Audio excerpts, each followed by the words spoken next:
आज दिनांक 7 जुलै 2026ला पांढऱ्या चंदनाची लागवड करताना आम्ही आमच्या क्रांती बायोटेकच्या प्लांटवर 7 जुलै 2026 वार मंगळवारला पांढरा चंदन जे आम्ही प्लांटेशन करतो आहेत आणि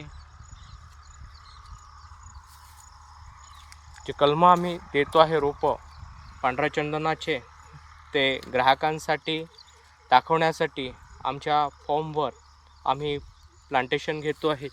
आपण जवळून बघू शकता पांढरा चंदन अतिशय महागडं असणारं हे झाड क्रांती बायोटेकच्या फॉर्मवर विक्रीसाठी उपलब्ध आहेत।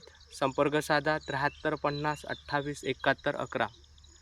पांढरा चंदन व्यावसायिक शेती ही काळाची गरज ओळखून क्रांती बायोटेक ग्राहकांना देते पांढरा चंदन।